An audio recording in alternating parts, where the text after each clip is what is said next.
Welcome to How We Heard It, the podcast about music, pop culture, movies, and more, with your hosts, Wayne Bledsoe and Chuck Campbell. All right, UK, this is Chuck Campbell with Wayne Bledsoe and John Baker. Yes, so I never bothered to say hello to the UK because, of course, they speak English also, but they are our biggest foreign language, or not foreign language, our biggest foreign country listeners. Well, so, depending on where you go, it might seem like foreign language. Yeah, sometimes it does sound a little, they do say hi and hello, and all, but one of their common things say all right when they say hi to you. So I remember when I saw the movie Quadrophenia, I wished that it had subtitles because the accents were so thick. Yeah. I couldn't understand what anybody was saying until about halfway through the movie. Yeah. Well, okay. So today's topic is bad songs by great artists. And this one was a little different for us because we sat here after our last episode and just came to a consensus that would be our topic. Then we went off to our merry ways and didn't set any parameters, as we usually don't. I don't know what kind of criteria you all used with this. It turned out to be harder than I thought. Yeah. Because so many of the artists that I thought, okay, well, it's going to be easy to find a really bad song, I just found mediocre songs. Right. Well, if someone's really a great artist, mediocre is bad. Yeah, well, true enough, but then sometimes really, really great artists really hit the bar and got to terrible, terrible songs. Yeah. Terrible. Sometimes they did. I did I noticed that, like you said, that if they had one bad song, maybe they had 3 or 4 or 5 bad songs, like, okay, they're off the list and I'm not going to do great. If they just turned out several bad songs. So I was looking for like one bad song. Maybe they had a second one, but I'm not going into that. And I did go back and kind of look them up and listen to them and thought, well, was that as bad as I thought it was? Well, and I tried to go with songs. If there was a choice of an obscure bad song, I would try to find a hit bad song. Yeah. Oh, yeah. There's no point in doing an obscure song. I did a few obscure songs just because it's like... So I'm not going to know the act or the song. No. You'll know the acts. Okay. I went with all acts that people would know. Yeah, I think all mine are people that, are well known. Maybe a few newer ones that you guys might not know. You'll probably know all of these people. I guess my thought process went, I guess my record store geek genes kicked in. And I could just thought of several artists that, like, I loved their first 3 albums or the first 4 albums, and then they got commercial, and I hated the last of the stuff. Right. I'm thinking right now of R.E.M. Okay. They were very influential on me. They were the first band I heard that made me think I could do that. Right. And their first 4 albums are fantastic, but then their later stuff, I don't hardly ever listen to any of their later stuff. Well, it would have been so much easier for me to go with albums because there are albums where it's just like everything is like mediocre. I can't do that. I know you can't. I don't know. But it's like you get to these albums, it's like, yeah, I never listen to this album because none of the songs are that good, or there's 2 good songs on this album, maybe. But bad songs. I mean, I found some. I mean, there's some real stinkers. Well, now that you've mentioned R.E.M., I know you like the song, but I hate Shiny Happy People. Oh, a lot of people do. I went back and listened to it again and watched the video. Yeah. And I realized an additional thing that makes me hate it so much is he's wearing a yellow cap sideways, like he's a 12-year-old trying to be hip. Oh, and that just flew all over me. So I was like, yes, I hate this song, and I don't care if Kate Pearson's on it. I can't stand this one. I never liked the video, but I do like the song. I mean, it's... and I looked it up to see if there was like deeper, darker meaning, and there's not. No, and a lot of people hate that song. Yeah, okay. And I don't mind. I mean, I don't hate it, but I don't like it. Yeah. What's the R.E.M. song that you hate, or you just wouldn't listen to anymore then? Well, I don't know. Just their last the whole album. Their last 4 or 5 albums just didn't have it. I just wasn't interested in it. Well, I remember that album Up that came out, and I think I reviewed. I can't remember if you reviewed it. I reviewed it. I don't think it was the one that was like real grungy. Kind of, but it was also just real boring. Yeah. Is that the one that has "What's the Frequency" Kenneth on it? No. I like that. I like that. What's that? What album's that from? Green. I don't think so. I think that's the one with the weird logo. I can't remember the name of it. But. Anyway, yeah. Well, I just stopped paying attention to them because they just weren't interesting anymore. Well, I liked them longer than you did, apparently. It was after Bill Berry left that I was like, not so hot. Yeah. I liked them when I was paid to listen and review them. And when I think you kind of took over R.E.M. and I was more than happy to give them up and stop listening, so I don't even know what their latest stuff sounded like. Yeah, it was. It just kind of felt like Michael Stipe just kind of dialing it in. Yeah, it's like yeah. Well, okay. I've got the same feeling about, and I know you're not going to agree with this, but about U2. Their first 4 or 5 albums are great, and then their last stuff, it's like maybe you can find one good song on their record, and the rest of it's just crap. Well, I actually liked early U2. That's the thing is, I mean, I've told that story about going to see Jay Giles' band with R.E.M. or with U2 opening. I thought, oh man, I'm really going to like this because I like everything I've heard by U2, and then I just hated Bono so much. It was just he seemed extra extra Bono. Yeah. He was like Bono. Was that Bono or Bono Extra? Bono Plus? Yeah, he was climbing up on the speakers, great big speakers, and he was just being obnoxious. Like, God. Well, that's what a front man's supposed to do. Well, they're supposed to be good at it. But I think he is good at it. Well, I mean, he actually got better at it, but I hated him even more. Well, I looked for a U2 song that I hated and didn't really find one. I thought I'm going to move on in case you guys have anything to say about them. I dislike U2 so much overall. I mean, and like I said, I like a lot of individual songs, but I couldn't pick out a song I like least. Okay. Because I don't listen to them that much. Well, then it doesn't meet the criteria. If there are a bunch of songs you don't like about a group, then they don't meet the list. They don't make the list. Well, here's an exception. There's a lot of Beach Boys songs that I think really suck. Okay. Their later stuff, I mean, they suck.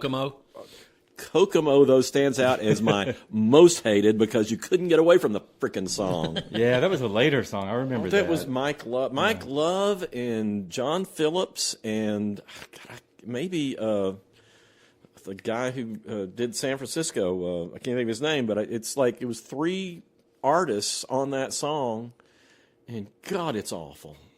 I mean, there's people who love it, I know, but I hate it. But there are other songs you don't like by them, right? There's other songs, but the other songs are just kind of weak and inept, and and just they're a little cringy. But Kokomo is so actively irritating.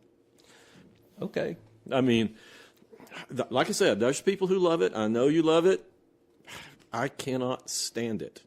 What? What'd you say? Other people, not you. Oh, no, not you. I love it. Nobody in this room likes that song. All of a sudden, I have this flash of I've forgotten that I love the Beach Boys. No. I need to step it up. No, so that's the thing. I was looking for the stuff that's big. So what's an example? An example of which? Of something that made your list. Okay, well, the Beatles. Okay. There has to be a Beatles song that I don't like. There's one that I found, and I thought, I don't know if I'm going to bother with this because they have so many songs I don't know. Well, they have little throwaway songs like Wild Honey Pie, which is just them like a beat and Paul McCartney chanting Honey Pie. Mm-hmm. But it's kind of this weird kind of palate cleanser in the White Album. Mm-hmm. But the one, and John Lennon wrote it, and he hated it too after he wrote it, is Run For Your Life, which is off one of my favorite Beatles albums, Rubber Soul. But it's just a lousy song. Okay. Why is it lousy? Well, it's just the theme of if you cheat on me, I'm going to kill you. Oh. And it's still just catchy. It's catchy. They weren't on the drugs yet? Everything they did was catchy. They're smoking weed then. Oh, okay. But it's just like, it was just, I hate songs where it's like, you can tell somebody said, well, I got to write a song. Yeah. And here's the song. Yeah. I hate that. There's no inspiration. It's just. There's some stuff on Yellow Submarine that's pretty forgettable. No, see, I like the stuff off Yellow Submarine. Oh, what's the one? Hey Bulldog, I love that one. I like Hey Bulldog's great. All Too Much by George Harrison. All together now. The Northern Way or the just a Northern song, and yeah, that's another George Harrison song that I like. Now, these weren't singles. No. Okay. No, and I didn't pick all singles, but those are for the Beatles. It's like I'm not going to know all the songs, but I'll recognize the singles, and I did, and I don't like Love Me Do, but that was so early in their career. I thought I want to pick on someone for, like, if they got better. It's like I kind of tried to steer away from picking on people for their earlier songs. Well, see, there's not a Beatles hit that I don't like. That's the only one I saw that I didn't just like. Most people would basic. pick. Well, most people for the Beatles, the most hated Beatles song or disliked Beatles song is Revolution Number 9, which is a sound collage. Okay. And it's It's not a song. It's not really a song, but it's a musical work. But I don't even know how musical it is. well, it's got music in it. It does have some like snippets of like an orchestra playing backwards or something. Yeah, but I mean, if you're talking about music in the John Cage sense and the avant-garde sense, it's music just because it's an assemblage of sounds. Yeah. But All right, I'll buy that. yeah, but But you can't erase the cardinal sin of Ebony and Ivory. that's not the Beatles. I know, but I mean, we're in the But neighborhood. You've jumped over into something else, John. Ebony and Ivory. Well, you're the one who usually does that. I Let know, John but- have his chance, I know, but it stands apart to me as like one of the worst songs by two artists together. Yeah, I know. Well, I've got categories, only a couple of categories. Oh, you got but categories. one of them is collaborations and how often those go wrong. Oh, most of the time. And these days. so, you get excited, you see two names, they've done a song together, that's going to be great. And it's horrible. It's like, so Yeah. I've got a whole category of those. I mean, like maybe 8 of those. All right, why don't you go through some of those? Well, first started. I want to tail in with you. I don't like silly love songs. I like the construction of the song, but it's just so grating, and we've talked about that before. But I had Right. because I looked and all the other Paul McCartney songs that were hits, I like okay, and I didn't recognize a lot of Lennon's supposed hits, so I don't know what was going on there. His solo hits. Well, But he anyway. didn't have a whole lot of. Hits, really. Yeah, I mean, he had a few. I mean, Yeah, I mean, 60 years ago, who knows? yeah, but as much world's as changed. as much as I hate silly love songs by Paul McCartney, You hate something more. I hate something more. Which one? This comes from the album Off the Ground. It was released as a single, Okay. and it's called "Biker Like an Icon." Don't She know it. loved that "Biker Like an Icon." How much weed do you have to smoke to think that was a good line? I don't know. It- It sounds like it wasn't a hit, though. It wasn't a hit, but he released it as a single, and Is that obviously, Wings or Paul McCartney? well, it was Paul McCartney's after Wings. Okay. But it's just, I mean, that whole album is awful. Yeah. But that to me stands out as, like I said, a lot of these people just released mediocre songs that were their worst songs. Yeah. McCartney goes for it. McCartney Yeah. goes for the Sure. worst song that he could write. Right. Well, maybe it was a challenge. Maybe so. I mean, How here's bad of a song can I write? one of the greatest songwriters of all time. And when he swings and misses, boy, he misses hard. This is hard. And I have a begrudging respect for that. I do, too. I mean, he's probably going for a home run every time. Thought, Yeah. well, this will be different, Yeah, and it's awful. Okay. I mean, I tried to find my least favorite song by the Kinks, and Yeah. I found something, but it's just mediocre and kind of, the usual workmanship, formulaic stuff. But Well, on that note, you brought up the Kinks, Right. which, of course, is one of your favorite bands of all time. Right. And I told you guys there's a Kate Bush song I hate. Oh, okay. And I would bring that up. And I went back, like I said, and I listened to these songs again. And I read the song completely wrong. Which the song? album came out in 1989, and it's called Reaching Out. right? And my fear with Kate Bush is that she was going to have children, and a lot of times that'll change performers, especially Right. songwriters, especially women, but men too. Oh, yeah. And you get the goopy, mushy kind of, I'm glad you have your kids and you like it, but, is that all there is? And the song Reaching Out, in my mind, this was 89, so I was reviewing. I guess I did it in Florida. And the song I remembered is See the Baby Reaching Out. It's like it starts with a little piano and she's talking real fragile. And I thought it was a baby instinctively reaching out to its mother and all that. And I went back and listened to it.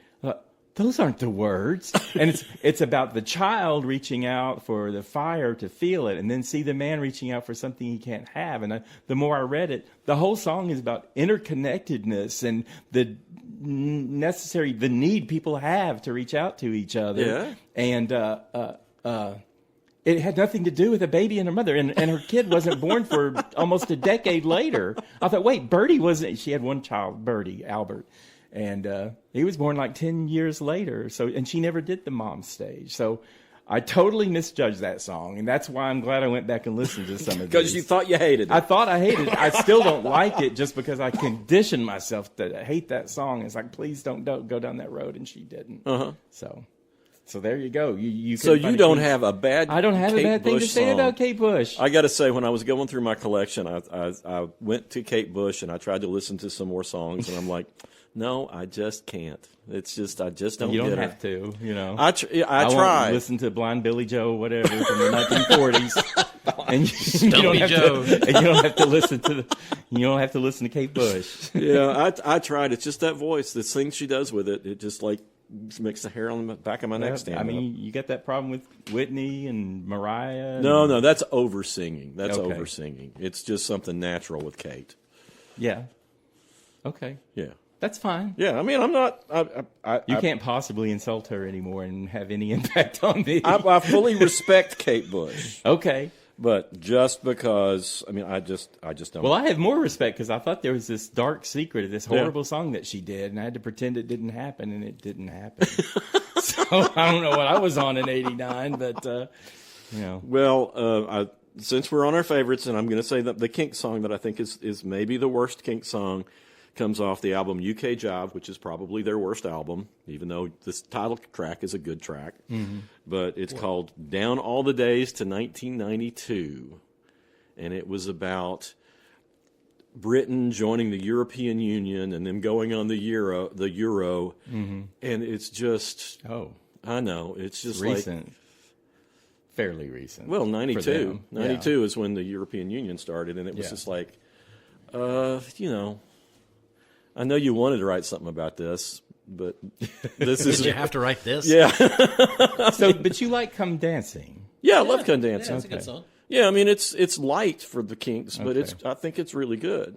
He writes really good nostalgic songs. I mean, that's just kind of one of his things. He looks back on his life and writes about them. Yeah, but every now and then, I mean, and I like the rock opera stage of the Kinks, which lasted for about 5 years. Mm-hmm. But That, like, everybody's in show business. everybody's in showbiz, Schoolboys in Disgrace, soap opera, you know, Muswell Hillbillies to some extent. Well, I mean, we have greater allowances for acts that we already like anyway. You know, Yeah, it's but I harder mean- for them. We'll give them a pass that maybe we wouldn't give someone we don't know as well. Maybe, but I mean, it's like people usually trash that era, and it's like there's a lot of stuff on there I really like, but then he kept trying. Ray Davies, who's the main songwriter, he kept trying to do that later on here and there, and it just didn't work. The magic was gone. Okay. Well, I'm going to talk about my boy Bruce Springsteen, and I think he's a great songwriter, and this was from 92, and he had been, you know, he does a lot of deep songs. Not all of the songs he does is deep, but 57 channels and nothing on. A lot of people hate that song. I know, and I thought, maybe I've missed something. Maybe there's some deeper meaning. And I went, God, no. He's just talking about his wife or whatever wanted cable, so he got cable, and then he got a satellite dish and 57 channels and nothing on. Then he blows his TV up, shoots his TV out, and then he ends up in court, and it's like, Bruce. It's pretty silly. You know, so, yeah, that seemed just shallow and just kind of like, I don't need to listen to him channel surfing, you know. So, Well, those are... and I like him. I like him quite a bit. So, Well, I looked over, and I couldn't find one that I absolutely hated. There was plenty of songs that I was just sort of like, yeah. sure. And that album in particular, those two albums, Human Touch and Lucky Town. Yeah. Once you got the outtakes from those albums when he released that stuff, it was like, why the hell did he put this on that album instead of some of the stuff he put on there? Right. I mean, there's like 3 or 4 songs on those albums I absolutely love. Right. But man, there's a lot of throwaway, and that's one of them. I've always felt about Bruce Springsteen similar to how I feel about Bob Dylan. Some stuff that I really love, but a little goes a long way. Well, see, I mean, I love them both, and with Dylan, I mean, Dylan has released some really bad stuff. But the album that should have been wonderful, it's produced by Don Was. It's got George Harrison on it. It's got, I think, Slash is playing on it. It's like he's got all these great musicians. Beware the collaborations, though. I know, and it's just like there's so many times that it's like, here's all the ingredients. This is going to be wonderful, and it's garbage. He released an album called Under the Red Sky, and he has a song, and I confuse it sometimes with another song called Handy Dandy. And this one's just called Wiggle Wiggle, off the song Under the Red Sky. Wiggle? It is just and a guy sitting down saying, Kid song? It ought to be. It's just awful. Most everything on that album is just, I mean, it's his worst album. People pick up Self-Portrait, but everything on this album's bad. And it's like, I interviewed Don Was, and we talked about it a little bit. I didn't say I hate this album, but it was obvious it was difficult kind of to do. Mm-hmm. He said the most challenging thing he's ever had to do in his life was tell George Harrison, you need to tune your guitar. Please tune your guitar. I wouldn't think that George Harrison would fly off the handle. He seems like a pretty mellow dude. No, he didn't, but it's just like, I mean, it's George Harrison. It's George Harrison. You're telling him to tune his guitar because he can't tell his guitar's out of tune. Yeah. But yeah, Wiggle Wiggle stands up. Jeez. I mean, and I looked back over all of Bob Dylan's Christian phase, which has some just really mediocre stuff on it. But it also See, I would throw him off the list just for that alone, though. I mean, I'm looking at, like, artists. He's one of the greatest songwriters. It's like Paul McCartney. I mean, part of the thing, too, is like when you've written 400,000 songs, you're going to have a higher number be some of bad clunkers. ones. Yeah, yeah, but and see, that's the thing so much. It's like McCartney not having Lennon to say, this is crap. Yeah. Or the other Beatles to say, this. I mean, they all wanted him to throw off Maxwell's Silver Hammer off Abbey Road, which I loved as a kid, but I can understand why they hate it. Right. Or Obla Di Obla Da. Yeah. Oh, I like that one. I like the song. It's Catchy. catchy, but it's stupid. Yeah. That was the one that Ringo led, right? No, that's Paul. What's that, Paul? That's all Paul. Okay. Huh. Yeah, well, but I'm just saying, when you're somebody who has written some of the greatest songs of all time, Yeah. McCartney and Dylan, I mean, it's saying something when you've got something that's awful. Well, I'm going to pivot here to my girl, Olivia Newton-John. Okay. I've always thought she was a great pop singer from my childhood on, and all this stuff. And I even like I Honestly Love You just because it actually sounds pretty sincere. But I hate Have You Never Been Mellow. I'm so glad to hear you say that. That song is horrible. I can't. It's like I can deal with Xanadu and the funky stuff she did, the weird stuff she did, and the Grease soundtrack and all that. But then when I hear that one, it's like, oh, what, Yes, I can remember when that used to come on the radio, and I was like, oh, God. Have you never tried to find the comfort from inside you? Oh, yeah. It's just a horrible. To her credit, she does as best as you could do. I think she does with a terrible song. I think she did I agree with that. I think she tried to give it the sweet Olivia spin, and it's still a terrible song. Oh. Well, before we leave the whole thing about the greatest songwriters of all time. Okay. Leonard Cohen, he released one album that's not good. Okay. It's called Death of a Ladies' Man. It was produced by Phil Spector, which anybody who ever thought one of the greatest folk singer-songwriters on earth should ever be produced by Phil Spector, what the hell were they thinking? Well, but Phil Spector, I mean, in most people's mind, you think record producer, the thing you think of is Phil Spector. True enough, but he had a very specific thing. Oh, yeah, he did. And it becomes a Phil Spector production rather than the artist. And there is a song. Did he do that with Leonard Cohen? Yes, he did. And you will find that anybody who loves Leonard Cohen hates the album. It has a song called Iodine on it, which I think is probably the worst thing that Leonard Cohen ever did. But it also contains another one called Don't Go Home With Your Heart On. Which is Your heart on? No, your heart on. Oh, your heart yeah. on. So glad you brought this one up. It's the name of the song. It's an awful song. There's a Ween song that. Go ahead. Yeah, it's an awful song, and the whole album is misproduced. And if you've never heard the album Death of a Ladies' Man, it's a revelation just on how bad a Leonard Cohen album can be. I feel like I'm never going to hear that in my life. But thanks for the warning. But yeah, it's not his worst selling album. I think was actually the one that had Hallelujah on it originally. Oh, really? Really, because his Columbia Records threw him off. All right.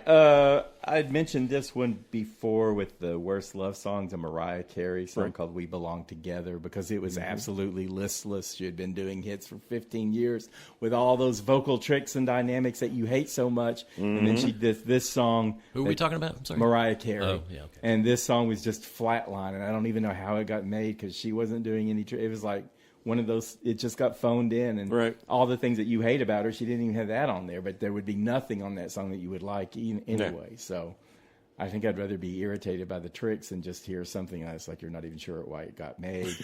And speaking of something why it got made, I did find some Prince songs I don't care for, but I don't know if anything was worse than Bat Dance for the Batman soundtrack. I absolutely agree. Yeah, it's like, what happened? It was like over 6 minutes long.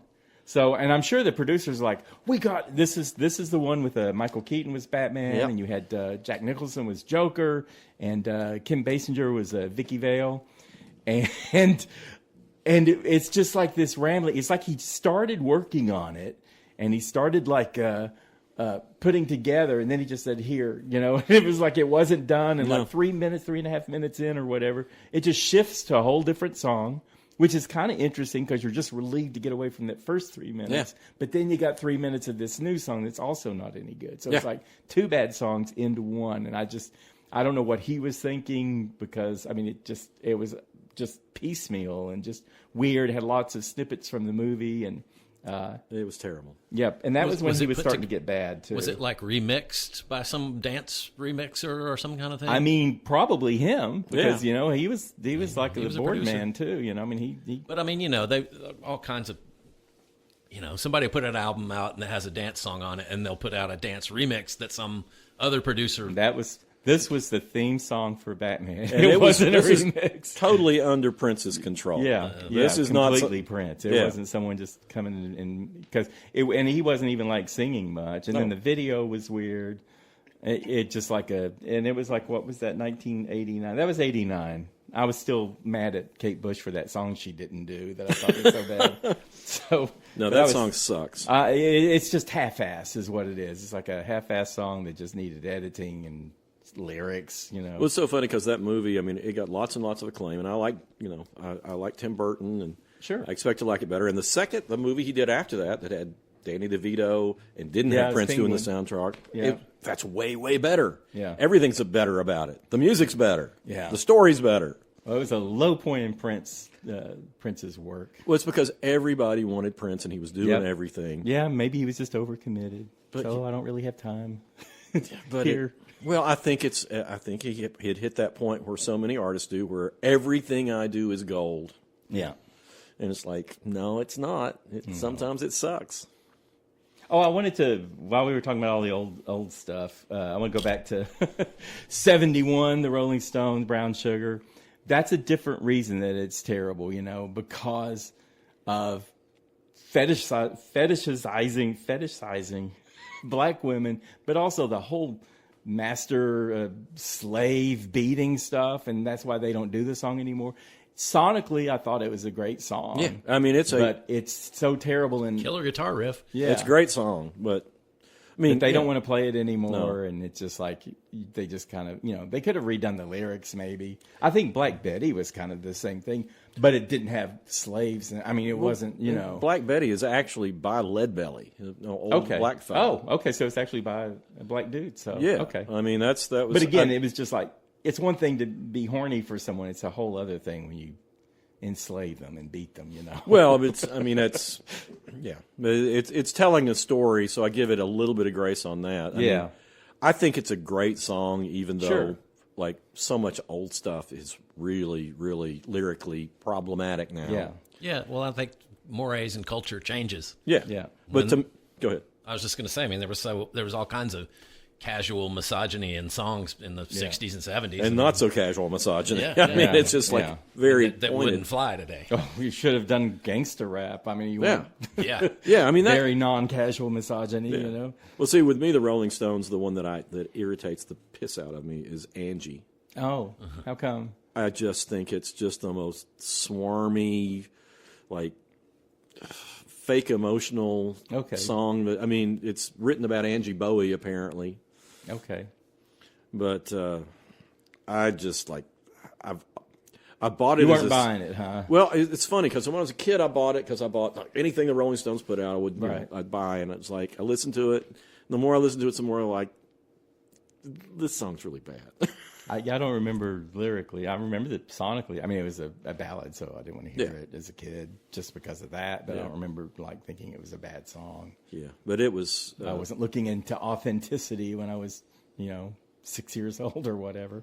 Yeah, it's. I mean, I've found it hard to find really, really bad Rolling Stones songs. Yeah. They're all, Well, that's what I was just using Brown Sugar as an example of how it can be bad in a different way.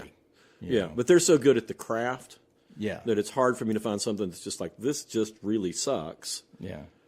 But there's lots of like boring stuff that just feels like filler. Okay. Some of their albums were bad, but Angie's a hit that I find really irritating. I turn it off if it comes on the radio.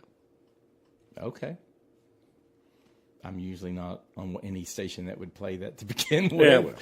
Yeah, but I understand that. It pains me to say there's a Blondie song I hate, and Really? it was Maria. Yeah. remember from Maria. 1999. So they had all their hits in the late 70s and 80s, and then she went into solo work, and some of that was hit and miss and everything. And then there was a big Blondie comeback, and she had a song called Maria, which was a hit, and everybody's like, oh, great. And it's just so,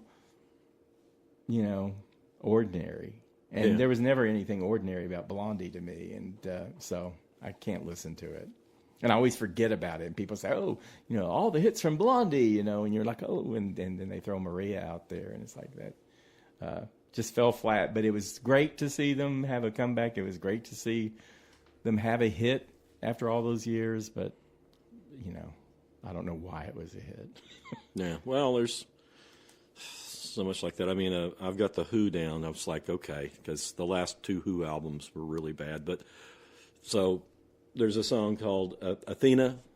That was like a hit. I thought it was just, it's not so horrible that I just, makes me immediately want to turn it off. But when I look at their catalog and all the stuff that I love so much about them, it's like, this is such a throwaway. And this is the last, this is your last hit that you throw out there. Yeah. It's like, it was terrible. What a way to go out. It was, yeah. But the one that was more of a minor hit that's from the age that I love is The Seeker, and it's like I always turn it off. That's a, is that Pete Townsend's song? Yeah. Yeah, but he named It's an Entwistle song. No, it's Townsend, and it's got the line, I asked Bobby Dylan, I asked the Beatles, I asked Timothy Leary, but he couldn't help me either, which it doesn't even rhyme, so. It's an internal rhyme. Yeah, but it's when they've got so many great songs, they throw that one out, and it's like, give me a break. Well, I have a personal gripe against Phil Collins' Susudio, and that's the freaking title of the song that I hate so much. It's not the song, it's not the rhythm. And I looked it up and it's like, okay, what was I missing there? And it's like he used the word as a filler when he was recording it, and then just decided, well, that's the girl's name now. It's like, so it was just a filler word, and then they just put the song out. And I'm like, well, what the hell is Susudio? And it just always bothered me, and I couldn't get into the song itself because it had such a blank space in the middle of it, Yeah. So I was finding different reasons to hate songs. Oh, okay. All right. Yeah, you do have different reasons. Okay. Well, we can't let this go without Elvis Presley being on the list. Okay. Because Elvis Presley, after the 50s, in the 60s, most of what he did till 68, when he had the comeback special, he did these awful, awful movies. Mm-hmm. And unless Anne Margaret was in them. Well, they weren't awful if she was in them. She was good while she was on screen. Right. Okay. Thanks for the concession. Yeah, I mean, I love Anne Margaret too. Yeah, but she's easy on the eyes. She sure is. But he had so many bad songs from those movies. It was hard to pick one. And I was looking to see what other people picked, and most people picked the song "Confidence," which I actually liked when I was like, 7 or 8. Whenever it that stuff came out because I had all these Elvis albums. But there's one from the movie Easy Come, Easy Go called Yoga Is As Yoga Does. Wow. And it had the woman who played Aunt Clara in Bewitched as a yeah. yoga teacher. As a yoga teacher. Oh, okay. yes. I didn't even know yoga was a thing in the 60s. Oh, yes. And it was, it's awful. It's so, it's so put together for this movie, and it's so bad. And he has another one from the movie Girl Happy called Wolf Call, which you'd particularly hate. Okay. But it has, Why would I particularly well, you both hate it because it's like got a wolves. whistle that goes all the way through. So John hates whistling. Wow. Can't go with Snapping whistle. fingers too, maybe? I think there may be snapping fingers, but it's just so bad about how you really like the wolf call. Oh. The woman really likes having, being wolf called. I just have a vision in my mind of a wolf, a cartoon wolf with the eyes bulging out, going, ah, The Tex Avery MGM cartoon wolf. Yeah. right. But, but there's a lot. I mean, he had a song called like the Shrimp Story or something. It's like, and the whole Clam Bake album. It's like full Clam Bake album? of Clam Bake was a movie. Clam Bake Oh, my God. included a song called "Do the Clam." It's awful. That was eating into your little child brain way back then. It was, and I've listened to it like 5 or 6 and think, oh yeah, I like this. It's Elvis, whatever. And then as you get a little bit older, it's like, oh, that really sucks. It's terrible. Well, we discussed this just informally last time, and it pains me to admit that there's an XTC song that I don't like. You found one? I found a couple. Okay. On, let's see, it's on their last album, which is Wasp Star, that came out in 2000. And Colin Moulding wrote a couple of songs on here, and he just is not even trying. It's Fruit Nut. It's Fruit Nut's what you hate. No, Standing In for Joe's pretty bad, and the other one was Boarded Up. Well, I didn't mind Boarded Up that much. Well, when you're in a band with Andy Partridge, you got to bring a game. Because he's just one of the most inventive songwriters I've ever encountered. And Colin wrote some really great stuff, and in fact, he wrote their earliest hits. Mm-hmm. But by the end, he's just phoning it in. Yeah. Well, But that was the thing we were talking about. Colin Moulding. He was the weaker songwriter by far. Yeah. Well, Andy Partridge wrote 10 songs to Colin's one. Yeah. On an average. I see. All right, Paul Simon. Okay. And I got to say, if you go back, you look up Jerry Landis, if you go on YouTube and you say early Paul Simon songs, he wrote under the name Jerry Landis. Okay. And he had from like 56 or 57 till 1964, he was writing lousy songs for the most part. Wasn't he like a Brill Building writer? Yeah, he was, but most of his songs were not good. Well, that's how you get good. I know, and that's one of the things I respect so much about him and Elton John and people like that who worked so hard writing bad songs until they got to brilliant songs. Well, I've read an interview with Paul Simon, and the way he approaches songwriting, I think, is very interesting because he has an office, and he goes in at 9 o'clock in the morning, and he writes until noon, and then he takes an hour off and goes and have lunch and comes back at 1 and writes till 4 in the afternoon and goes home. It's the same way Randy Newman does it. And it's Same just thing. like a factory. It's like a job. Yeah. But he managed to figure it out. So I didn't pick one of those songs because they're all so bad. Right. So I picked off Hearts and Bones the song Allergies, which Was is this a hit? It was. I think it was released as a single. Okay. I don't think it was a hit. When would this have been? That would have been the 80s. Okay. I don't listen to that album. Yeah, it's Hardly ever. well, the whole thing is mostly his breakup with Carrie Fisher, and he was going to have Garfunkel, and decided it was all too personal. The songs were too personal. But when you get down to writing about your allergies, You might as well talk about 57 channels and nothing's on. I know, and it's just a lame ass song, and it's So maybe that's an example of at that point you just think you can't do any wrong. yeah, and it's Everything. It was 3 in the afternoon, and he needed to get a song done that day, so he turned it in so he could get out by 5. Yeah, and so but Punch there's the clock. there's a case of another guy who's written some of the best songs of all time, and then he just throws this crap out, and it's like, this song sucks. Well, you never know. As a songwriter, you never know. When I sit down to write a song, I never know if it's going to be a piece of crap, or if it's even going to be a song. Yeah. So you just follow your nose, and whatever comes out, that's what you got. And sometimes they're not all good. As long as you can recognize when it's not good, and that's a problem with successful artists. Is like Paul McCartney probably thought, this is probably good, and no one's going to say no. This one's not good. No, Sir Paul. Yeah. Everybody needs an editor, and even if it turns out that they're wrong and you're right, you need to be able to think to yourself, I can defend this, and this is why I think this is a good work of art. Mm-hmm. Well, I'm going to throw a modern person on the fire here. Okay. Chapel Roan. Right. She had the song "The Subway" last year, which was, to me, it was just absolutely listless. And it was her first song after that huge breakout album where she did, every song sounded different and so many pieces and layers. And this is just basically flat. Yeah. It's just flat. And it makes me worry about what her next album's going to sound like. I'm not even hearing about when it's going to come out. And she did an interview months ago where she said, it may never come out if I can't get focused and all that stuff. So the song was praised because everything she had done up till then. And I think critics could do this. Yeah. You get some newcomer come out and they have this amazing album. They put another song out and they're just like, okay, this must be good. So I'm just going to say it's good. And then it's not, and that's like, I hope she can put together something better than that. Well, I hope her sudden fame doesn't ruin her. I know, I do too. I mean, we'll see what happens. I think she's got a pure artist heart, so I think somehow she's going to climb out of it. But she got to adjust to the momentum in her career.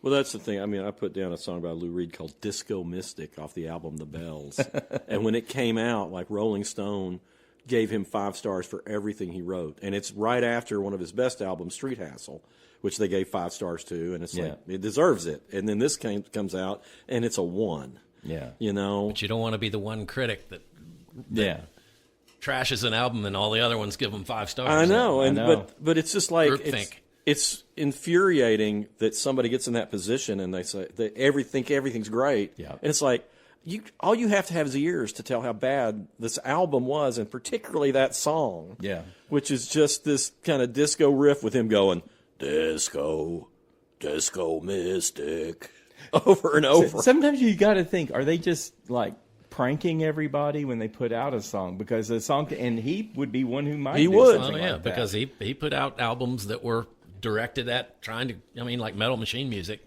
Yeah, which I would rather listen to than Disco Mystic. Yeah, by far. Sometimes a group will run out of momentum, and I've got Hall & Oates' Method of Modern Love. Oh, yeah. That suddenly turns into a spelling bee for some reason. It's like they're going, METHODOFLOVE. Oh, yeah. And I looked, I thought, why would they? Because they had so many great hits at that time, and that was the 12th top 10 song they had in 4 years. And then they ran out of steam. So that was like the last gasp of this great artistic burst that they had. And that one just kind of came out and it was like, okay, they need to take a break now. I thought they needed to take a break after No Can Do. No Can Do. That was okay in Private Eyes. I mean, just for pop songs. But like I say, when it turns into a spelling bee, and the worst part of that is they don't spell the word modern in it. It's Method of Modern Love, and then they spell out Method of Love. So that also is irritating. Well, I think I was ready for them to go away for a while. It occurs to me when you're talking about the disco-matic or whatever it is. Disco Mystic. Mystic. I think a lot of times an artist will have, I got 9 songs. It's running 32 minutes. I just need one more thing. And so they just make up something just to fill in another 5 minutes. But sometimes that gets to be their biggest hit. Yeah. I've had so many people tell me, it's like, well, we needed one more song, whatever. They said we need another song, and we did this, and then it became our biggest hit. I've got to throw this up because this was a subcategory. I had the Diane Warren effect. Okay, God. This woman has written songs for everybody and all kinds of artists and everything. And some people she has a natural fit for like, I think Belinda Carlisle and Michael Bolton and Celine Dion, kind of adult contemporary artists from the 80s and 90s. And she fits there. But And some of them aren't that bad. She did the Belinda Carlisle, I Get Weak and everything. But these are some of the people, and she's still writing. I know. And what she does is, and I think it's because people are running out of inspiration and they need another track. And I think they just turn to her, and she just jots down some cliches and sends them in, and they just put it in a real, and you just get a basic foundation of a solid but not great song. Yeah.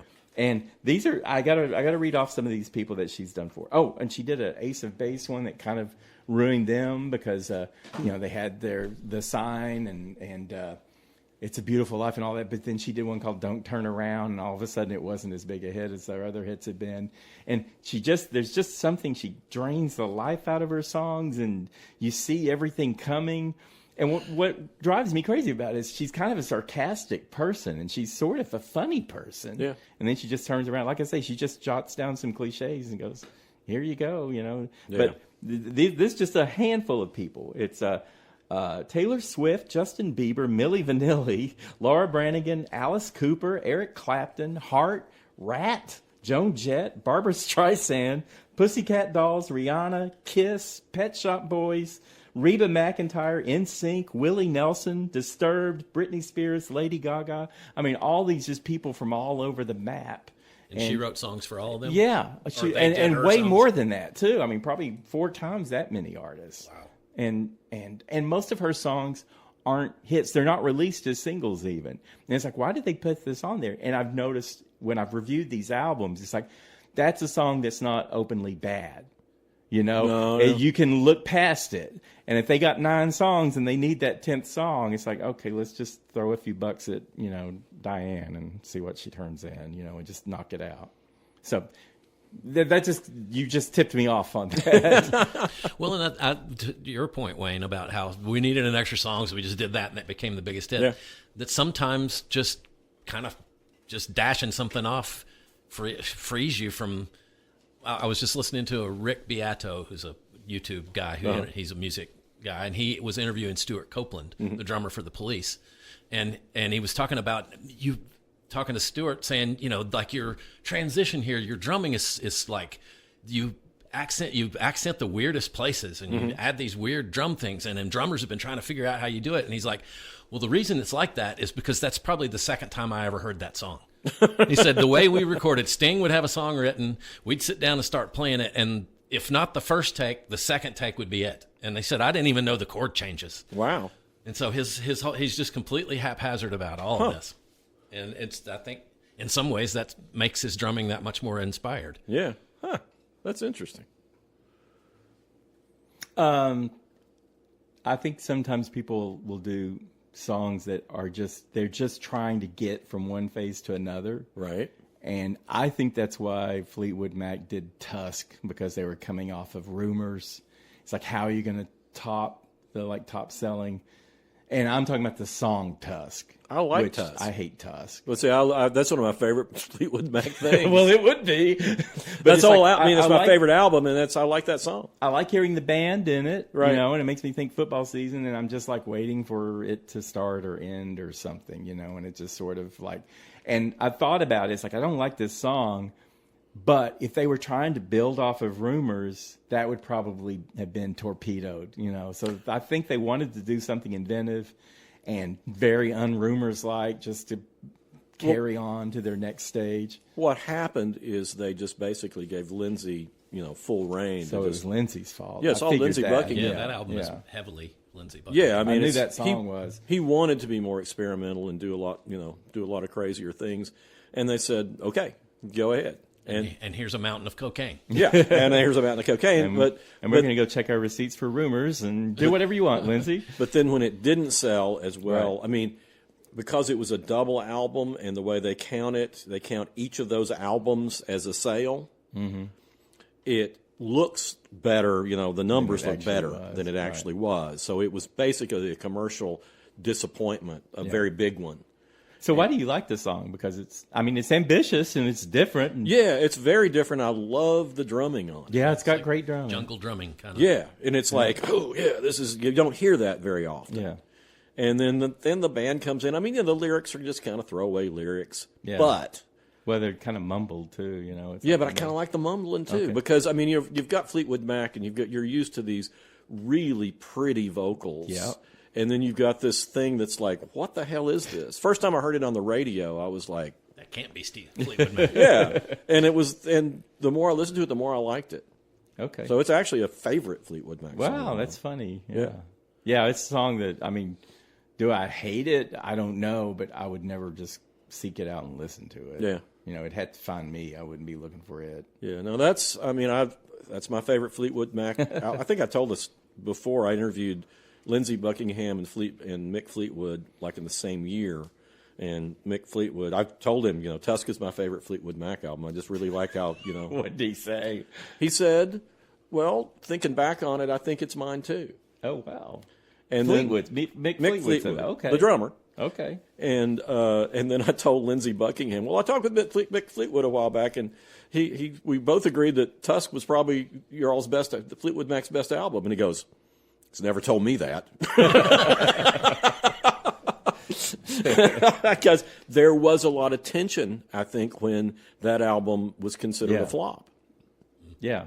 Well, I mean, it's like, and to be truthful, it probably was a better idea to do something totally different than try to replicate Rumors. Yeah, well, Rumors was like the biggest selling album at that point. Yeah, wasn't it? and the album before that was just called Fleetwood Mac. Right. It was like, I mean, it had tons of hits on it too, and then Rumors is what blew the roof off Right. and became like the most popular album for years. Right. I mean, that's going to be a hard place to be in when you're an artist. I mean, a great place to be in. Yeah. We just had the biggest selling album of all time, and it's like, now how do you follow it? What's next? Yeah. What do you do? Yeah, I mean, look at what happened to Peter Frampton. I mean, it's like you've got one of the biggest selling albums of all time, the biggest selling live album of all time. Oh, that I have in my collection. Yeah, that you had in your collection. Didn't know it. And then the next one, it's like, oh, there's some hits here, and then the next, he just falls right off the face of the earth. Yeah, that's a curse and a blessing. Yeah. To knock it out of the ballpark first time at bat, and then Well, it's not first time. I mean, Well, he'd I know. worked for a long time. I know. And so had Fleetwood Mac, actually. yeah, well, yes.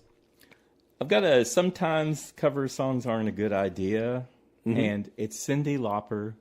She covered Marvin Gaye's "What's Going On," and I listened to it, and I love her, and she's very earnest and she's very sincere. Yeah. But if you listen to Marvin Gaye and then you listen to her, it's like she shouldn't have done that. Yeah, that's And she's a fantastic singer, artist, interpreter, and all that. But leave Marvin Gaye alone. Well, I will say this in her defense. Sometimes when you take a song that's that iconic Yeah.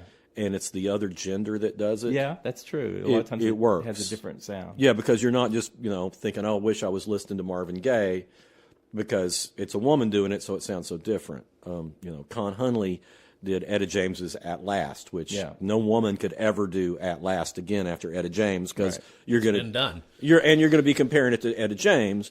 But when a guy's voice did it, it was like, I mean, he's a great singer, but it's like, okay, this is legitimate and it's really good. And as much as I love Etta James, I like this a whole lot too. I'm not just wishing to hear her voice. Right. And when like Linda I Ronstadt still didn't think it worked for Cyndi.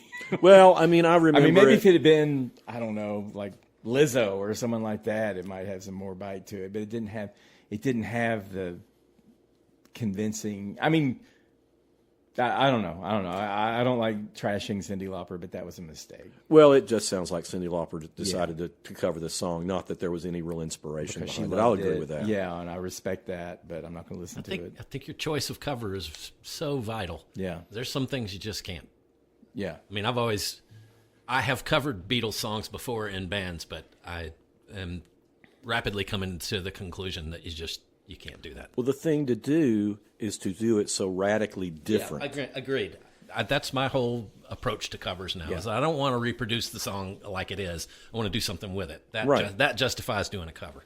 Yeah, that's how I feel about it too. It's like you ought to do something really different from the original, so that you're not always just thinking about the original. Yeah. Like My Fire or something like that. I mean, Feliciano did some awful stuff, but his version of Light My Fire, which is just him on guitar, is great. I brought it up before, but I love Susie and the Banshees. Dear Prudence, it's like they turned it into this goth spin with a woman singing, and totally different spin. And they picked a song that is like not so iconic. Right. I mean, would they have done, "She Loves You" or something like that you only hear the Beatles They wouldn't singing? have done that though, Right? So, yeah.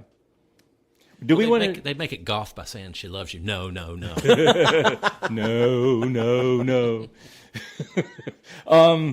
We want to get into these duets. Yeah. Okay.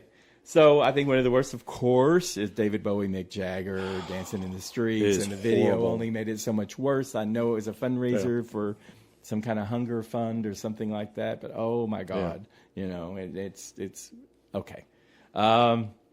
Also, this is 4 people, but you get Dionne Warwick, Elton John, Gladys Knight, and Stevie Wonder together. 4 just amazing singers, and they do. That's what friends are for. Yeah. You know, it's just treacle. yes. It just nearly makes you sick. I've brought this up before too. Madonna and Prince love song. I listened to that again. It's like it was everywhere, and this was when they were both at their hottest. 89. It's another 89 song. So Prince was doing Bat Dance and a Madonna song at the same time, and he just had his hands full, I guess. But this song sounds like they both just kind of did starter versions and passed it off to each other, and then no one did anything else, and they just put it out together. I mean, it's bound to sell. Yeah, well, If it's got Prince and Madonna on it, people are going to buy it. I mean, I Yeah. guess if it's a cynical 89 was cash probably grab. a humbling year for Prince, I think, because But anyway, Diana Ross and Michael Jackson. You threw out a Michael Jackson. No, you did Ebony and Ivory. Stevie Yeah. Wonder. Okay. Yeah. I was thinking, but we can say "The Girl Is Mine." That's another. And Yeah. that sucks really bad too. And the girl That is is mine Michael Jackson. Yeah, Yeah. And Paul McCartney. Yes. So that's too bad, Michael Jackson. And anyway, Diana Ross and Michael Jackson, they had Eaten Alive. And it's like, I know Ross jumped on it. It was 85. And I know, Ross could see, Michael Jackson was hot. And they're friends. Apparently, they've been close together. But it just... it was tragic. It was tragic. I hate, and I looked this up and I listened to it again because I didn't know if it was just me. James Taylor, Carly Simon, Mockingbird. Oh my God. It's like, I hate that song. I don't know why I hate that song. These are 2 fantastic singer-songwriters. I went back and listened to it again. It's like, yeah, this sucked. This actually sucked from the beginning all the way through. You're hoping they're going to do something else, and they just do like a old nursery rhyme, and just the beginning, the mock. Yeah. Well, it's a cover. I know, but why would these 2 great songwriters cover that song of all things, and in that way? It was James Taylor was covering like some, old classic 50s, 60s And they were songs together around at the that time, right? Yeah, they were a couple. Yeah. I mean, they were married. So they probably didn't have the sense to know. Yeah. I don't know. Well, thought I it was don't know. terrible. I mean, it was a pretty good period for both of them. Yeah. Other than that, Yeah. What year was that? That was, what year was that? that would have been late 70s. I Yeah. can't remember what point, but it's around the time of Carly Simon's album "Boys in the Trees," which was maybe her best album. And James Taylor was after his best stuff, but it was when he was really super popular. Well, I saw a live version. Yeah. It's too, around the just, time just Handy- to make sure it even sounded bad Yeah. live. Maybe there was some, and it was terrible. Yeah, He it's was around- out on stage, and she was doing the yeah out in the back, and then she comes running out and sings like, "Y'all, come on! Have you not heard what you're doing?" I mean, anyway. That's around the time he covered that song "Handyman," and there's some other things that he covered around the same time. But yeah, it was like his songwriting seemed to be slowing down. Yeah, he was busy. Yeah, I mean, he was in a relationship with, yeah. So, I mean, that'll make a difference. Sometimes Yeah. it inspires people. Sometimes it makes them worse. Yeah, I don't hate that song, but I do find it kind of irritating. I got a few recent ones. Rain on Me by Lady Gaga and Ariana Grande. I don't know if either one of them has sounded so bad. And they got put together. And that was just a few years ago. Billie Eilish, this was an interesting thing. I'd forgotten about this, but her first hit was Bad Guy. Mm-hmm. And the great thing about it was you had this little, teenage gal singing, "I'm the bad guy, duh," and all that stuff. Well, they remixed it with Billie Eilish and Justin Bieber. And then he comes in and sings one of the verses. And it changes everything when you've got this little LGBT teen girl with an amazing voice. And then you put in, some guy who's like 10 years older than her or 15 years. I don't even know how much older than her he is. And it doesn't fit him. And the whole thing of I'm the bad guy, duh, and everything that she says in that, it just changes everything. It was so unnecessary. And I know they did it because she was just starting out, and they thought, oh, let's get Bieber, let's get someone else to be in this song with her. And people hated it. And thank God people hated it, and they didn't ever want her. Yeah. They can be friends or whatever, but don't ever bring him in on one of your songs again. And then another one, I've talked before about how there was like a mandatory thing, like in the first decade, of bringing rappers in on female singers' songs. And at the time, I guess it helped the women, because rap was so popular. But over time, the women became more popular than the rappers, and they don't do it now, Yeah. But there was this one song, and it was Selena Gomez. And it's called Good For You. And it was a real tender song about how she's going to get dressed up and dolled up and wear your favorite tight jeans that you like of hers and all this stuff. And it's just soft and romantic and flirty. And then A$AP Rocky comes in from some other planet, probably in a studio across the country or in another country, and is just so vulgar and crude, just like obliterates everything that was tender about that song. Right. And they had it as part of the song, and then they pulled it, and now you can see that song, and I think on the album even, but in videos, they just cut him out. And I like A$AP Rocky. I mean, he's married to Rihanna. He's got something going on, and he was in If I Had Legs, I'd Kick You. He played a great role in that. And I mean, he's a cool cat, but and he probably didn't. They probably never even heard it. And that's what was happening. Is these women would do a song, and then they just open up a hole in it and drop in a rap, and that was just the rap not even related to the song. Not even related, and the rapper may not have even heard the song. I don't know if he heard this. I can't imagine he would have written the lyrics he wrote if he had heard what she had done. But she reclaimed it. They reclaimed it for her, and now that trend is over. You just don't hear that. And it wasn't always terrible. Ariana Grande and The Weeknd had a fantastic duo like that, but he was actually singing. Taylor Swift had pulled in a rapper here and there, but that was terrible. But it was the end of an era, so I appreciated that at least. Anyway, y'all got other bad songs? Well, I want to just pull out one, Aretha Franklin, and this is an example of an otherwise wonderful album, and you throw in a song that stops you cold. What was that? Well, this is on the album Young, Gifted, and Black, which had Brand New Me on it. It had her cover of Elton John's song, The Border Song. It's a great album until you get to the song First Snow in Kokomo. Oh, no, we're on Kokomo again. Back to Kokomo. We got a problem with Kokomo. We've gone full circle. Sorry, Kokomo. And it's just this song that just does not fit into much anything about. I mean, it's kind of, if you've read it as like a little short story or something, it might be good, but it's not a good song. Was the songwriter somebody different for her? I don't know who the songwriter was on it, but it's just like, sometimes people do favors and they'll cover a song by a bad songwriter. I got the feeling it might have been from somebody who was playing with her. I didn't look up to see who wrote it. But it's sometimes the bass player will squeeze a song out on some album, and but it's like, this is a great album until you get to that song, and then it's like, well, hit the skip button, go to the next song, and it's we're good. And there's a lot of songs a lot of albums like that where it's just like you got this one sore thumb that's just sticking out of an otherwise terrific album. I mean, it's great.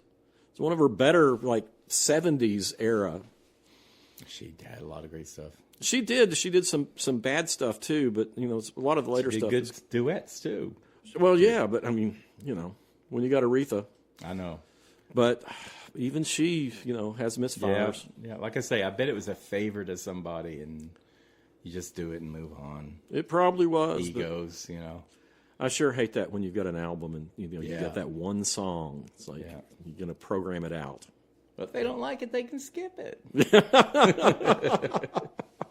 But so much is like, start to finish. Let's go, Well, I'm done. Well, why don't you start with recommendations since I'm still figuring out what I'm going to recommend. Okay. I'm going to recommend an album, first of all, by Baby Nova.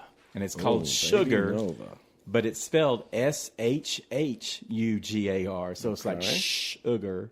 Okay. And it's from earlier this year, from January 2026. Who's the artist again? Baby Nova.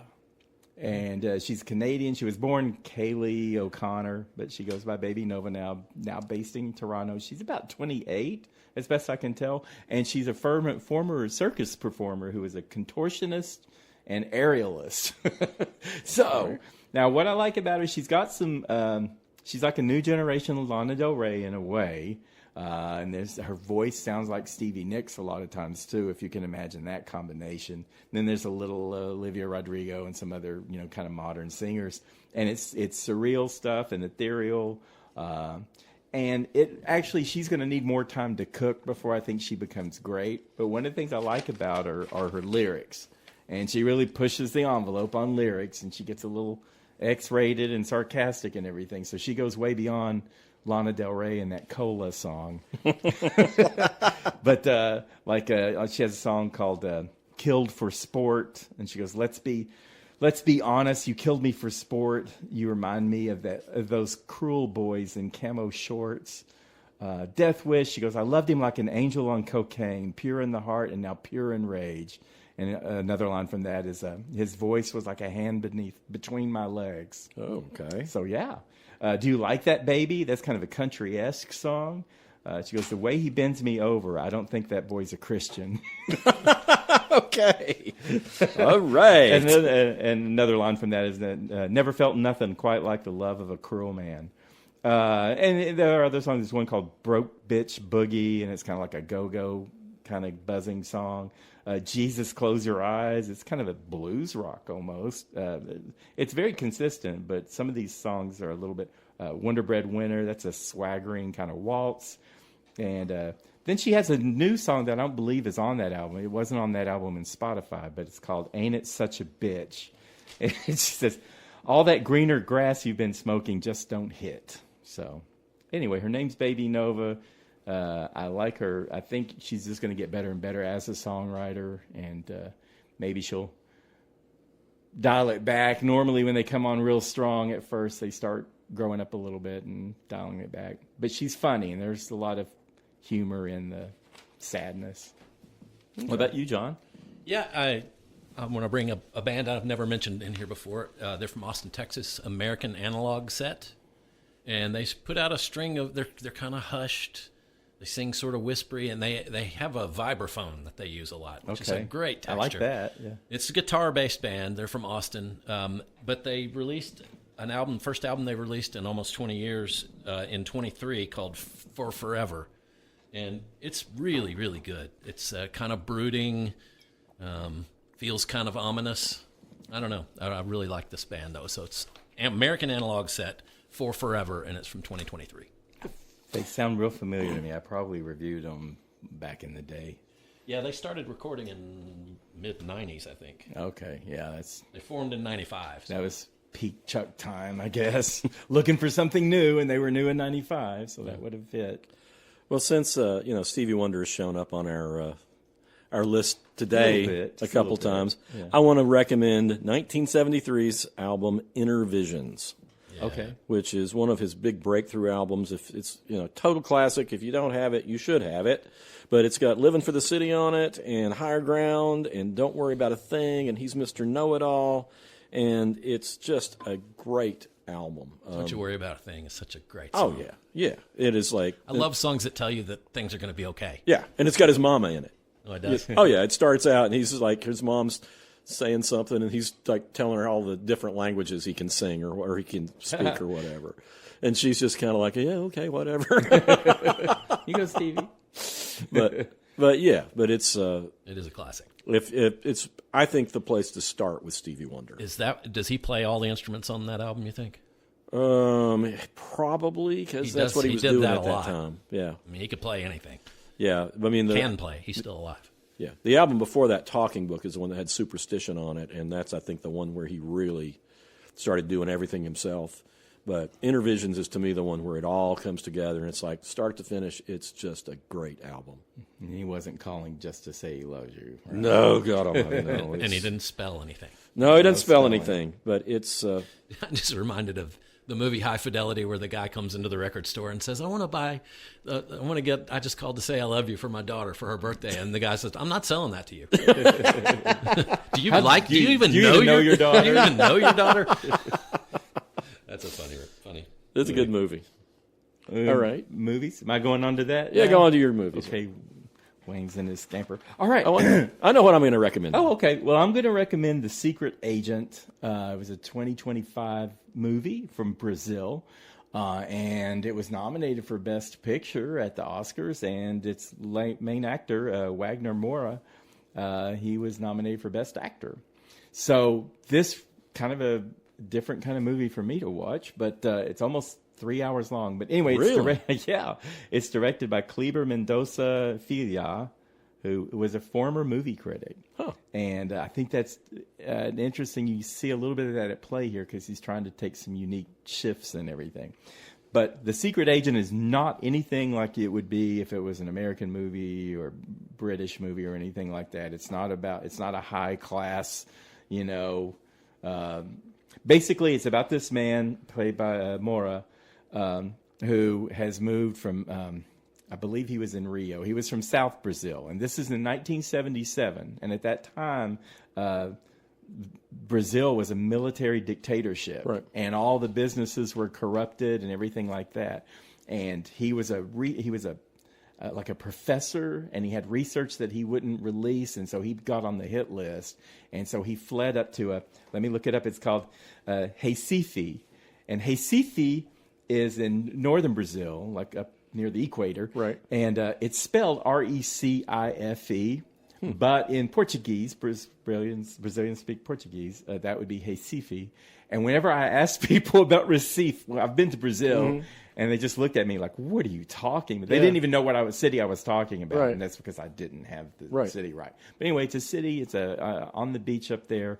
And they were looking kind of to divide the military or whatever is trying to divide Brazil from the real sophisticated cities like Rio and Sao Paulo in the south, and then the northern cities, which are kind of wilder.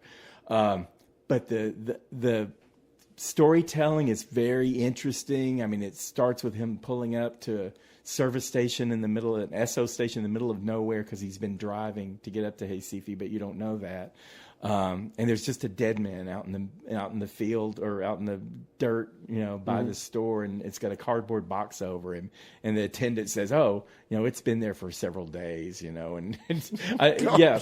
So, but then he ends up at a safe house because he's trying to go into hiding. And there's this woman who runs this safe house in Recife who is just such a great character. She's this old no-nonsense woman. I think she used to be a communist or whatever. Right. And she's got several different types of people. There's like an Angolan political asylum couple there and just different people. And what he's trying to do, he's got a son, Fernando, that he left behind with the boy's mother's parents. And he's trying to get passage out of Brazil, and he's going to go back and get his son and take him with him. And there are all these different characters in this story, and everybody's kind of, nobody's perfect, and nobody's really good at anything, at what they're doing, and you're not sure who's with him and who's against him, and what he even did and what he knows. And there's, fast forward, there's like these two young women who are investigating this whole story from now. So there's a frame story of sorts in that they're looking back at what he had done and all this stuff and all the things that happened. And there's a leg ends up in a shark, and then this leg takes on a life of its own, and the newspapers start writing stories about this leg. There's some absurdist stuff in it. But the best thing is it's just very human, and it's interesting, and I can't explain too much, and I don't want to give too much away. It's got tension. It's got a lot of tension in it, but it's also so well done. And it's just this man, who loves his son and wants to escape, and the people who can help him and the people who are trying to stop him. And it's like I say, it's almost 3 hours. And there are subtitles. It's in Portuguese and some German. When they started speaking German, I thought, oh, wow, I'm understanding Portuguese now because I studied German. It's like, oh, wait, they're doing German now. That's me. That's not them. But it's still, for someone who doesn't like to read subtitles a lot, most of the conversations are pretty slow. So there's not like just like rapid fire, especially in some of the romance languages where, you'll get like 5 lines all at once and you're trying to read and it's gone on to the next and, you can't keep up and you're just anxious about. So the subtitles, there are very few people who are talking too fast and too much. It doesn't happen often. And I watched it. It's in 3 parts, although the parts don't really need to be there. I don't know why they're divided into parts, but I took a break between each part, so, and you can do that. So, where'd you watch it? It's on Hulu. Okay. So, and like I say, it definitely was, I'm glad it got nominated for Best Film. I'm glad the director was nominated, or the director was recognized, and that actor he was great. And it's just a really good, interesting story, and it's not any kind of political thriller like what we're used to in America at all, because it's very, very rough around the edges, and it's not, there's nobody like in tuxedos and stuff like that. And it's during Carnival too, which brings a whole kind of comical kind of sideshow to it. Okay. Anyway, it's called The Secret Agent. John? Okay, yeah. My wife and I just discovered it's a TV show, and it's a Taylor Sheridan show. And it is called The Madison. And we watched the first episode last night. It's just come out this year. It stars Michelle Pfeiffer, who looks amazing. Yeah. And Kurt Russell. And, well, I'm not going to tell what happens, but I've seen the commercials, and there's something going on with her. I mean, I don't know what it is, but it's in this first episode. Well, the way it's set is Kurt Russell is a wildly successful businessman in New York City, and he has, and Michelle Pfeiffer is his wife, Stacy, and they have 2 daughters, and the eldest daughter has 2 daughters, so it's 2 grandbabies. But he every year goes out. He and his brother own a ranch and fishing cabin. I believe it's in Montana, and they go out there every year and go fly fishing, and so he's out there at the start of the show. He's out there fishing, and it's obviously, I think Taylor Sheridan must be a fly fishing aficionado, because it looks so much like a river runs through it. There's long, loving pictures of them casting out on the river with the flies rising up off the water and the sun. It's beautiful. And then his brother gets him I don't want to give it away, but you can't describe why this all happens without at least giving away this one piece of information. Do we find this out early on? Because it seems like, you can go ahead and give that away. I mean, this happens in like the first 15 minutes of the first episode. Yeah. Okay. His brother is like a fly fishing guide. He lives out there, and he flies a small plane.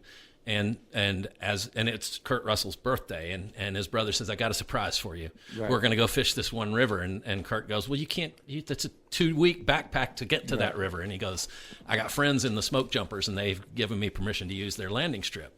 And we'll be right on it. We can just fly up there and fish and then fly back home. And they go up there and fish, and it's beautiful, and they catch all kinds of fish and stuff. But a storm gathers, and when they're flying back, they get in the storm and they crash, and both of them are killed. Oh, okay. And so then it focuses back on the New York, and they're just high society. All the girls are dressed to the nines. They've got their hair all done, and they're wearing high-heeled shoes and all this kind of stuff. And they have to go out there and get his body, and they have to identify the body. Right. And it's basically fish out of water kind of thing, where all these New York highly dressed, highly coiffed girls are out in the middle of this ranch in the middle of nowhere, Montana. Right. And at first they're just like, I got no cell signal. They're just bored out of their mind. But I have a feeling that it's the Michelle Pfeiffer's character is coming along in the end of this episode saying, I kind of can see why he liked this, because it's just so beautiful. And then in the closing credits, it's in memory of Robert Redford. So I think... But so far it's good, and I mean, I know Taylor Sheridan's politics may be a little to the right of what I believe, but he's a great storyteller. And now, what else has he been involved in? This Landman, okay, Yellowstone, and all the prequels for Yellowstone. Okay, I knew it was from some And kind of it connected. contains a lot of his kind of shots. There's beautiful shots of sunset and beautiful mountains and rivers running. He really loves wide open nature kind of stuff. But he tells a good story, and I'm looking forward to finishing it up. Because it's called The Madison, and it is on Apple TV, I believe. Okay. Well, I'm going to give a not quite recommendation, kind of the way you did last week. But I've been planning to watch this movie forever. 1960, Breathless by Jean-Luc Godard. And Okay. it's a hugely influential movie. It's Jean-Paul Belmondo plays a hood who murders a policeman early in the movie, and he is wooing Jean Seberg, who is gorgeous. And he is just totally amoral, and she is kind of amoral too. Mm-hmm. And it's very influential because it uses jump cuts, which were not a common thing then. Mm-hmm. And, of course, having an anti-hero like that as the main person you're following was very odd for the time. But I've decided I don't like Jean Godard as a director because people love him.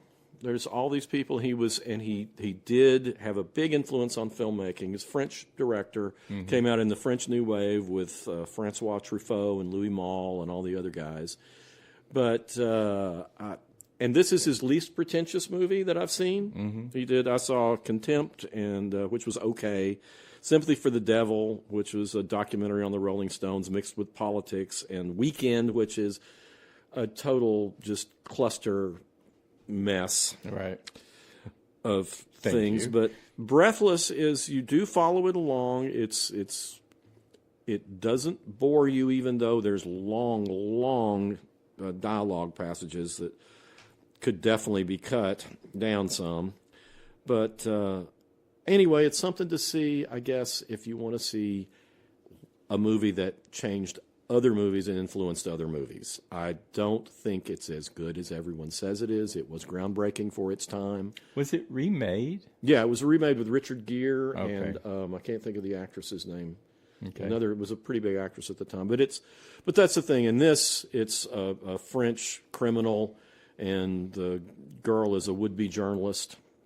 And in the remake, Richard Gere is an American hood, and she's a French girl or woman. Is it better or worse than the original? I didn't see the remake. Oh, okay. I saw pieces of it.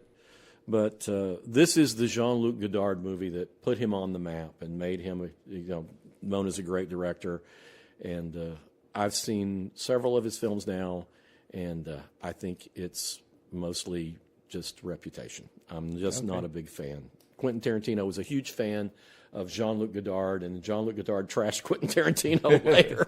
Well, there you go. And but yeah, it's one of those things that it's your film history class. You should watch it. Okay, I won't be in that class. No, I know you won't. I wouldn't watch it a second time, but it was. Wayne, this time watch Secret Agent. I know you'll like it. I think you'll like it. If you watch a 3-hour movie. I watched a 3-hour foreign movie with subtitles. Yeah, well, there you go. That's unlike you. That's so unlike me. It's 240 or 245, so not quite 3. But it's a characterization and everything. It was just so many good actors, and everybody's, I don't know. It's just a good movie without saying too much. Well, okay. All right. Well, we're done here. You can find us on social media on YouTube, Facebook, Reels, X, Instagram, TikTok. And if you have any questions for us or any suggestions about topics or feedback, you can write us at howweheardit@gmail.com. And we'll come back with something. Wayne's going to recommend something he likes next time. I will next time. Well, you didn't like The Bride last week. I know. Well, I recommended it to people. This is driving John crazy because he said it last week. Are we supposed to be recommending something? I was trying to say this is if you're a theater kid. Well, see, if you're brain damaged, said if you're a film student, art film student, or whatever like that. So, okay, but we're not those people. Okay, we'll see you next time. Bye.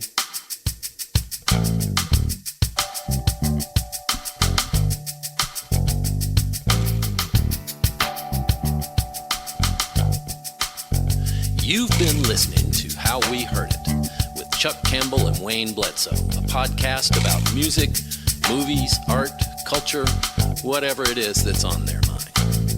How We Heard It was recorded at the Arbor Studio in Knoxville, Tennessee by me, John Baker. How We Heard It is a Cozy Planet production. If listening to this podcast has given you a burning sensation, then we recommend you sit in a hot tub until your symptoms fade away.